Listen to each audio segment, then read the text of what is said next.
जिल्ह्यातील शेवगाव तालुक्यात चपडगाव कांबी रस्ता नागरिकांसाठी मोठी डोकेदुखी ठरत आहे। रस्त्याचे टेंडर काढून काम सुरू झाले, मात्र ते अर्धवटच थांबले आहे। या कामाला 6 महिने ते 1 वर्ष उलटूनही रस्ता पूर्ण झालेला नाही।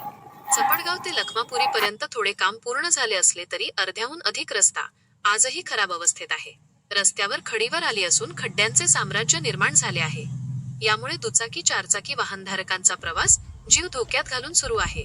खडे उडून लागण्याची भीती, वाहन घसरण्याचा धोका आणि अपघात कधीही होण्याची शक्यता नागरिकांना सतावत आहे। मात्र या गंभीर समस्येकडे प्रशासन डोळेझाक करत आहे का, असा प्रश्न उपस्थित होत आहे।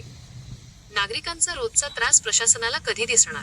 रस्ता पूर्ण होणार तरी कधी, की अपघातानंतरच हालचाल होणार? आपण आलेलो आहेत आता अहिल्यानगर जिल्हा, शेवगाव तालुका आणि चापडगाव पासून येणारा हादगाव कांबी रोड। तर ह्या ठिकाणी अशी परिस्थिती आहे की अक्षरशः तुम्ही बघू शकता की ॲक्सिडेंट होण्याचे प्रमाण किंवा याच्यामुळं ऊसाचे ट्रॅक्टर येतात ते पलटी होण्याचे प्रमाण हे वाढू शकतात। आणि इतका खराब रस्ता झालेला आहे हा, आणि ह्या गोष्टीकडं अक्षरशः कोणाचं लक्ष नाहीये। आणि इथले माननीय आमदार मोनिकाताई राजळे यांचा मतदारसंघ आहे हा, आणि मला असं वाटतंय की ह्या गोष्टीकडं प्रशासनाचं पण लक्ष नाहीये आणि आमदार साहेबाचं बी लक्ष नाहीये। तर या गोष्टीकडे लक्ष द्यावा, कारण हे अक्षरशः ॲक्सिडेंट होण्याचं प्रमाण ह्या दगडावरून गाडी घसरून म्हणा, काही म्हणा, 2 व्हीलर असो ट्रॅक्टर असो, यांना वाहनांना खूप तकलीफ होते। सामान्य माणसाला बी ह्या गोष्टीची तकलीफ होते।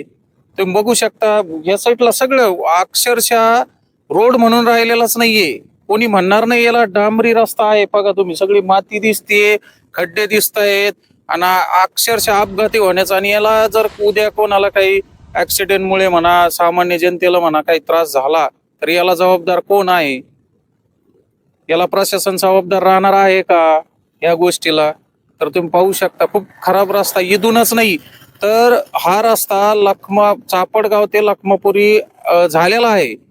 तिथून पुढं जवळपास आता वर्ष ते 6 महिने होत आलेले असतील। हे काम असंच पेंडिंग पडून आहे। नेमकी याला कॉन्ट्रॅक्टदार कोण आहे किंवा हे कोणाकडे काम दिलेलं आहे, याची पाहणी कोणी करायला पाहिजे, ह्या गोष्टीकडे अक्षरशः प्रशासनाचं लक्षच नाहीये। आणि त्याच्यामुळं खूप ऍक्सिडेंट प्रमाण म्हणा, ह्या गोष्टी म्हणा, ह्या वाढतायत, कारण रस्त्याकडे लक्ष देत नाहीये कोणी। तर प्रशासनाने ह्या गोष्टीकडे लक्ष द्यावा। आर्यव्रत न्यूज, बोदेगाव, सुनील मुंडे। धन्यवाद।